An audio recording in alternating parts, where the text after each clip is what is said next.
দুনিয়ার মধ্যে আল্লাহ পাক 1,24,000, 2,88,000, 3,24,000 বেশ কম নবী বা রাসূল আল্লাহ পাক দুনিয়াতে প্রেরণ করেছে।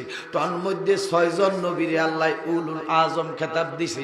1 নম্বরে আদম সফিউল্লাহ, 2 নম্বরে নূহ নাজিউল্লাহ, 3 নম্বরে ইব্রাহিম খলিলুল্লাহ, 4 নম্বরে মূসা কালিমুল্লাহ, 5 নম্বরে ঈসা রুহুল্লাহ, 6 নম্বরে আপনার আমার নবী উফাদি হাবিবুল্লাহ।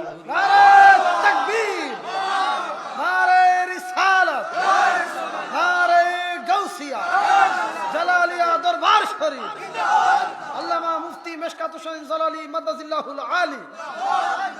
এই জায়গাটার মধ্যে একটা সেন্টেন্স কই,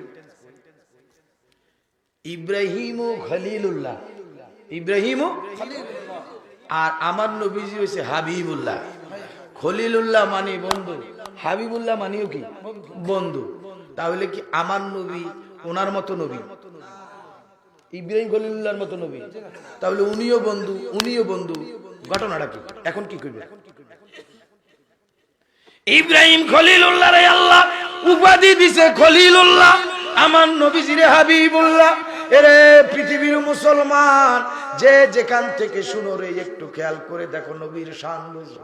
ইব্রাহিম খলিলুল্লাহ আল্লাহর বন্ধু, এমন বন্ধু যিনি যেই বন্ধু সদা সর্বদাই আমার আল্লাহ পাককে খুশি করার চেষ্টা করে।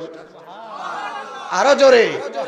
আর হাবিবুল্লাহ এমন বন্ধু আল্লাহ নিজে সদা সর্বদাই আমার নবীজির খুশি করার চেষ্টা করে। এটা হলো আপনার আমার নবী।